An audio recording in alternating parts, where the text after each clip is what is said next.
This naturalization ceremony is an incredibly significant event for those who are about to become citizens of the United States and their family and friends. We will enjoy this very wonderful and important time together.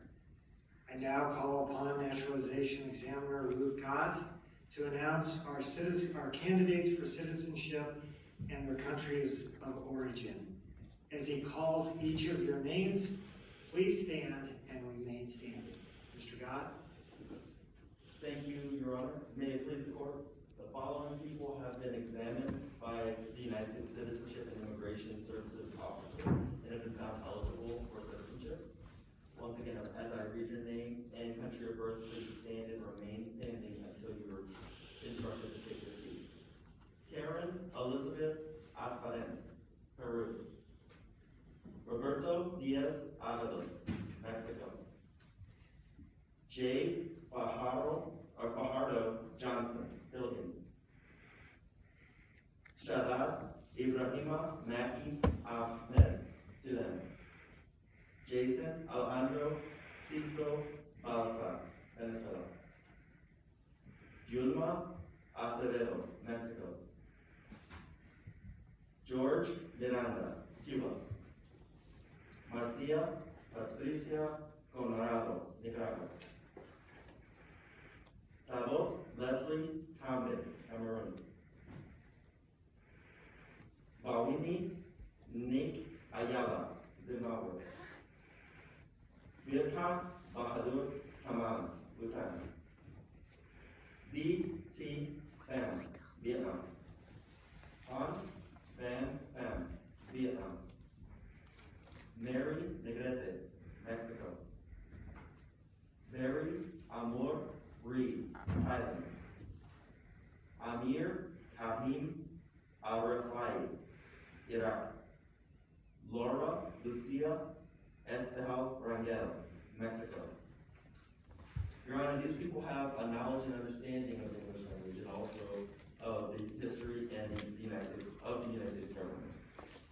The government now moves for these people to be admitted to citizenship upon taking the required oath of allegiance and the name changes requested to be granted. Thank you, Mr. Gott. The court now hereby grants the motion for admission for each and every candidate of citizenship and the changes of names. I will now have Courtroom Deputy Sarah Manco administer the oath of allegiance. Please raise your right hand. You and each of you hereby declare on oath that you absolutely and entirely renounce and abjure allegiance and fidelity to any foreign prince, potentate, state, or sovereignty of whom or which you have heretofore been a subject or citizen. That you will support and defend the Constitution of the United States and the law of the United States of America against all enemies, foreign and domestic. That you will bear true faith and allegiance to the same. That you will bear arms on behalf of the United States when required by the law, or that you will perform non-combatant service in the armed forces of the United States when required by the law, or that you will perform work of national importance under civilian direction when required by the law, and that you will take this obligation freely without any mental reservation or purpose of evasion, so help you God. If so, answer, I do.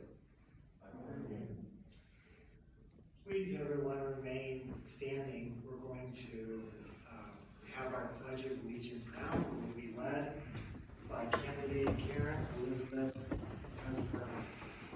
Ms. Asparent, please come up here to the microphone and lead us in our Pledge of Allegiance.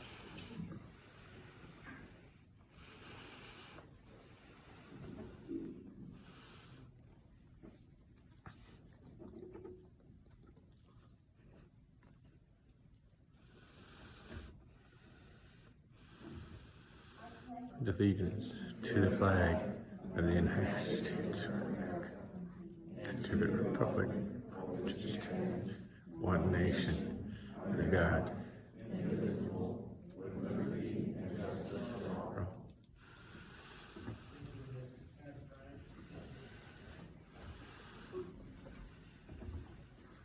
Everyone can Take a seat. Our naturalization ceremonies are a bit shorter than they used to be. With the coronavirus pandemic, things have been shortened a little bit. We thought that we'd be able to go back to the normal length of our ceremonies, but we're facing some difficulties again right now. But this doesn't diminish at all the importance and your accomplishments here today to become a United States citizen. I first want to welcome and again congratulate each of you. And let me take this moment to recognize the legacy of our dear beloved Judge Lori Smith Camp. Sadly, she passed away last year unexpectedly while an active district court judge.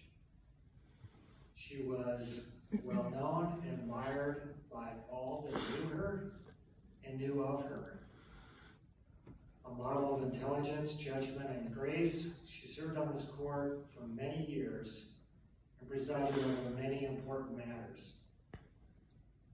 She particularly enjoyed presiding over these naturalization proceedings, understanding the importance and significance to our country and to our citizens. In honor of Judge Smith Camp and her family, I'm going to share her words with you today. And I do that particularly because her daughter-in-law is one of our candidates for citizenship today. Mm-hmm. My fellow citizens, Nebraska's greatest author, Willa Cather, said, "The history of every country begins in the heart of a man or a woman. Today, the history of America begins a new chapter in your hearts. You have chosen the United States of America as your country, and you have chosen to begin your new life as Americans in the heart of America, the state of Nebraska. Thank you for making these choices. America will be enriched by your citizenship. Today, you also renounced your former citizenship in other countries. For some of you, that was an easy decision. For others, it may have been a painful choice. I remind you that while you have renounced your former citizenship and pledged your loyalty to the United States, you do not give up your own history and culture. Those things you cherish about your past, your memories of family and friends, your music, your literature, your celebrations, your manners, please bring with you. Those of us who have been American citizens for many years can learn much from you. There may be things in your past that you gladly leave behind you. Just as you choose what items to pack in your suitcase when you came to America, you will choose what customs from your past you will abandon and what you will preserve. Some of you have lived in America for many years, and some of you are still growing accustomed to the United States. You all know that your new country is not perfect. Everything that is American is not necessarily good. You may be faced with difficult choices as you decide what aspects of the American culture you will adopt and what you will reject. You will make decisions about who you will trust and who cannot be trusted. You will make choices about your work, your friends, your education, and the education of your children. You will decide about how your money will be spent, how your leisure time will be used, and how you will vote. As you make these decisions, you will consider what is best for you, what is best for your family, especially your children, and what is best for your fellow citizens. You may have heard the Latin phrase, e pluribus unum, out of many, one. We are one nation of people from many backgrounds, bound together by certain principles of freedom, equality, and justice. We all share a responsibility to each other and to future Americans to preserve freedom, equality, and justice. principles it represents will always be a danger at home and abroad. Your new country needs your help. America's strength does not lie in its armed forces or its economy as much as in the hearts and minds of its people. Good people, a strong character, people like you. I began my remarks with a quote from the Nebraska author Willa Cather. Cather wrote about immigrants who came to America and settled in Nebraska. She wrote about Bohemians, Swedes, Norwegians, Germans, Mexicans, Jews, French, and Irish.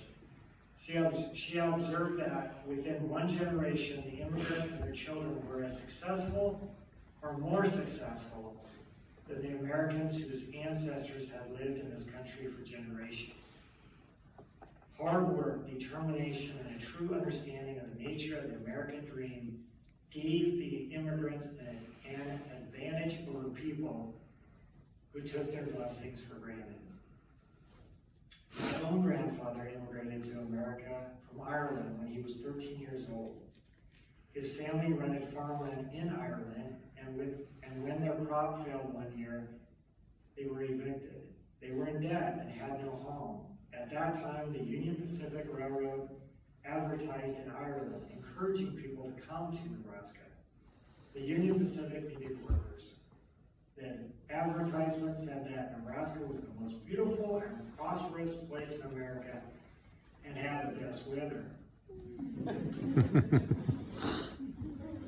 For my grandfather and his family, Nebraska was a beautiful new home. I am grateful to the United States for the opportunities it has given me and my family over the years, and I have chosen to stay in Nebraska, although the Union Pacific may not have told the truth about the weather. I wish you great success as new American citizens. I hope that you will measure your own success not in terms of how much property you own, but according to how you preserve and share the American dream. Willa Cather said, "That is happiness, to be dissolved into something complete and great." Today, you have become a part of something great, America. And today, America becomes greater and more complete because of you. Congratulations.